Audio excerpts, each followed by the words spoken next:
నమస్తే, నేను మీ కుప్ప పద్మిని. ఇన్నాళ్ళు మీ సపోర్ట్‌ని నాకందిస్తూ, మీ ప్రేమని నాకందిస్తున్న ప్రతి ఒక్కరికి కృతజ్ఞతలు. ఇప్పుడు చూడబోతున్న ఈ వీడియో కూడా ఖచ్చితంగా మీకు ఉపయోగపడుతుంది.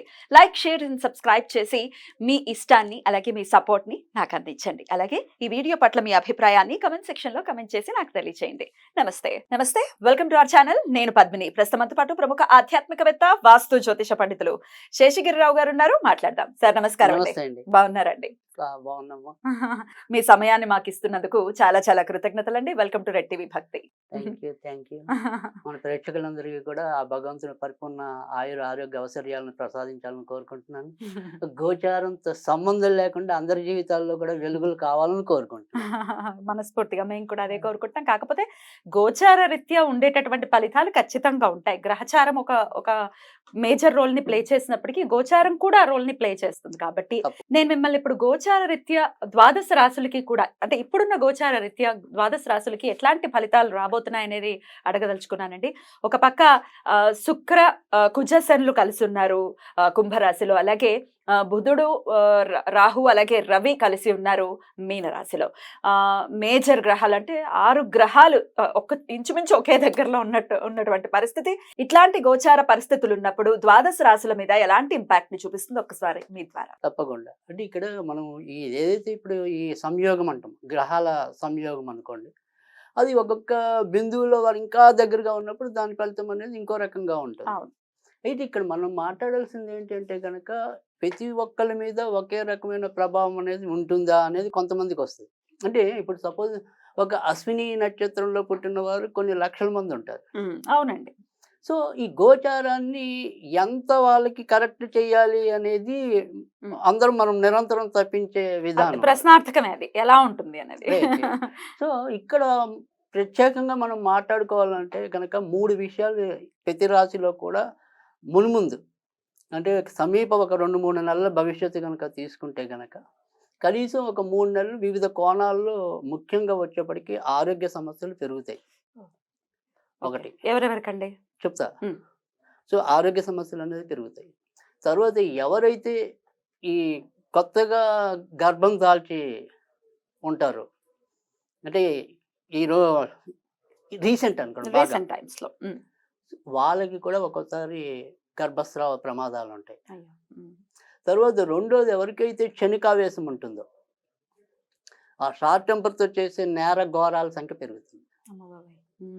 సో అందుకని ఖచ్చితంగా ఈ 2-3 నెలలు కూడా ఏ రాశి వారైనా ఎంతో కొంత జాగ్రత్త తీసుకోవాలి. స్ట్రెస్ఫుల్ లైఫ్ ఉంటుంది 2-3 నెలలు. 2-3 నెలలు. సో అది ఎలా ఉంటుంది అనేది ఒక్కొక్క రాశిని బట్టి చెప్దాం. తప్పకుండా.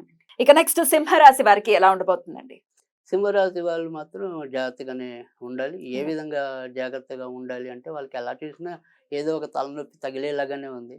ఈ తలనొప్పులు అనేది ఎలా తగులుతాయి అంటే, వీళ్ళు జనరల్గా ఎలా ఉంటుంది అంటే అందరి గురించి తాపత్రయం అయితే పడతారు.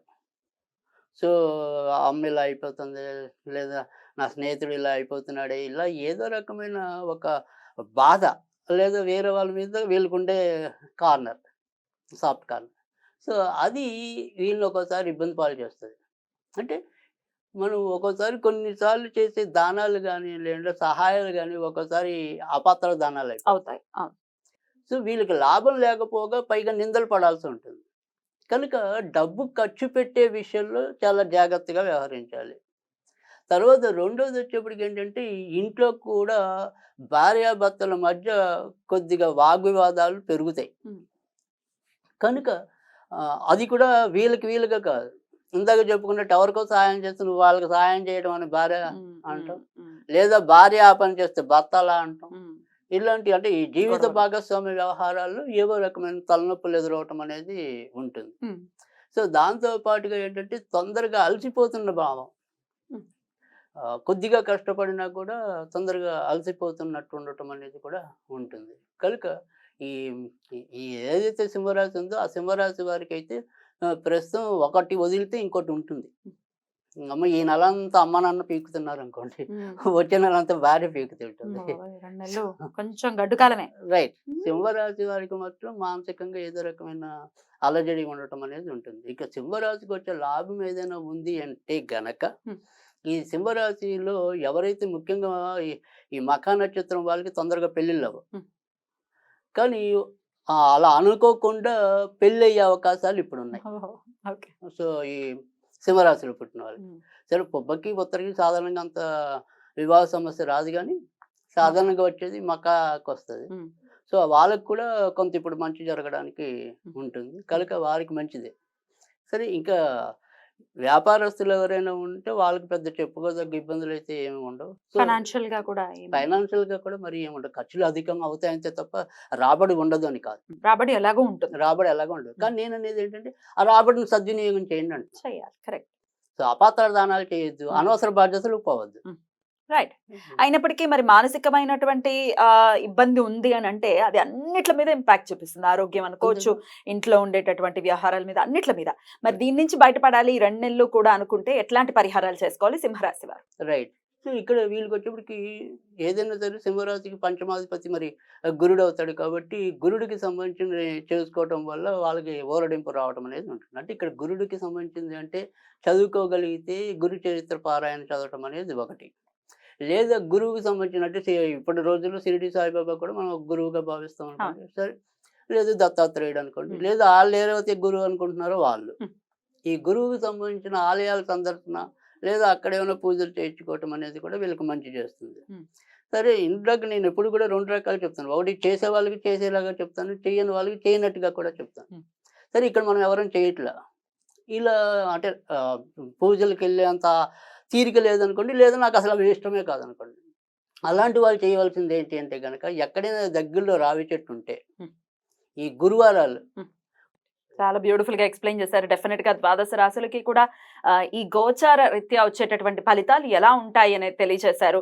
అలాగే రెమెడీస్ కూడా చెప్పారు. రాశి వైస్ కూడా చెప్పారు. కాబట్టి అందరికీ కూడా ఈ 2 నెలలు చాలా బ్యూటిఫుల్ గానే వెళ్ళాలని మనస్ఫూర్తిగా తప్పకుండా అందరూ కోరుకుంటూ వెళ్ళాలని మనకు కూడా కోరిక అదే. తప్పకుండా మీ సమయం ఇచ్చి మాకు ప్రిడిక్షన్స్ ని తెలియజేసినందుకు చాలా చాలా కృతజ్ఞతలండి. ఓకే. Thank you. నమస్కారం. Thank you.